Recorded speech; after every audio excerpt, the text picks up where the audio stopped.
Assalamualaikum warahmatullahi wabarakatuh. Salam sejahtera bagi kita semua.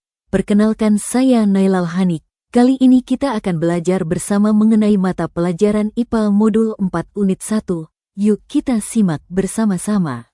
Kali ini kita akan belajar mengenai sel bagian terkecil makhluk hidup.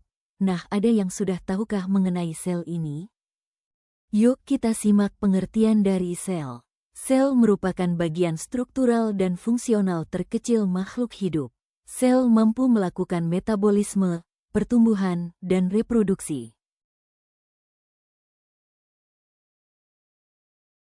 Sel pertama kali ditemukan oleh ilmuwan Inggris Robert Hooke pada tahun 1665 saat mengamati sayatan gabus menggunakan mikroskop, di mana ia melihat ruangan kecil yang disebut selulae.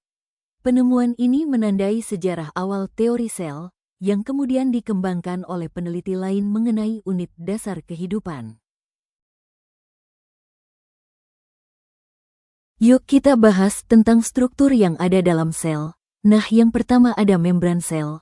Membran sel membungkus seluruh isi sel, yang berfungsi untuk melindungi seluruh isi sel, bersifat semi-permeabel.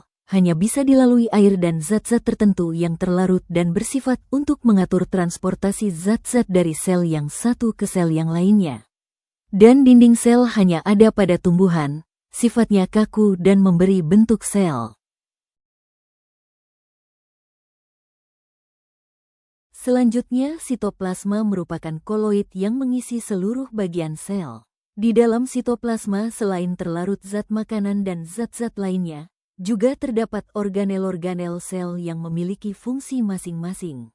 Adapun organel-organel sel tersebut antara lain, vakuola yang berfungsi sebagai penyimpanan dan turgor sel, peroksisom yang berfungsi menguraikan H2O2, retikulum endoplasma berfungsi sebagai sintesis dan transport protein, mitokondria yang berfungsi sebagai respirasi dan energi, ribosom yang berfungsi sebagai sintesis protein, badan Golgi yang berfungsi sebagai sekresi dan pembentukan lisosom. Nah, lisosom sendiri berfungsi sebagai pencernaan sel, mikrotubul dan mikrofilamen sebagai bentuk dan pergerakan sel, serta sentrosom yang berfungsi untuk pembelahan sel pada hewan. Kloroplas merupakan tempat terjadinya fotosintesis yang mengandung klorofil dan hanya terdapat pada sel tumbuhan.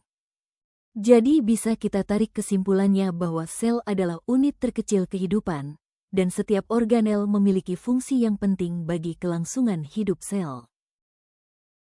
Alhamdulillah, materi Modul 4 Unit 1 Mapel IPA ini telah selesai. Terima kasih yang sudah ikut belajar bersama mengenai sel ini, semoga ilmu kita bermanfaat. Sekian dari saya. Wassalamualaikum warahmatullahi wabarakatuh.